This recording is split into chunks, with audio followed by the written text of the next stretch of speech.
ត្រីស្ងប់ស្ងាត់សពសัตว์និនទ្រីខ្លះគេរងាគ្មានជុំមករកឡើយបានត្រឹមសូបិនគ្មានក្លិនឆ្លងឆ្លើយឬកម្មផ្ដាល់ឲ្យពុកខ្នើយជាគូមនុស្សក្នុងលោកីនិស័យខុសគ្នាខ្លះមានកម្មពីរោគគាហែហោ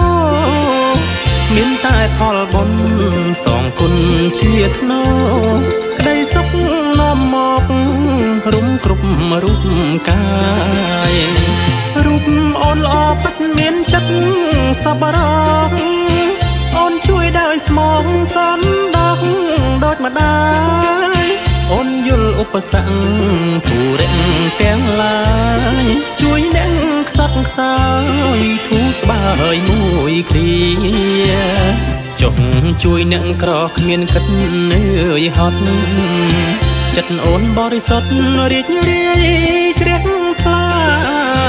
អូនដែលធ្វើបុណ្យនៅគ្រប់ទិសទីអូនជានារីមកពីសួគ៌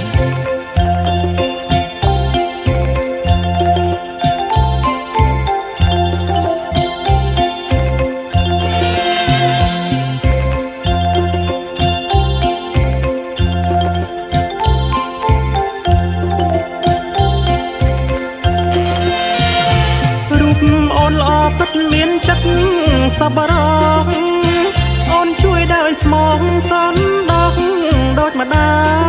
យអូនយល់ឧបសគ្គធុរៈទាំងឡាយជួយអ្នកខ្សត់ខ្សោយធូរស្បើយមួយគ្រាធ្វើបុណ្យដាក់ទានជាស្ពានជីវិតសាងក្តីល្អពិតដោយចិត្តសង្ឃារូបស្រីមានគុណពេកពុនករណាអូនឈ្មោះសិលារក្សាសត្វលោក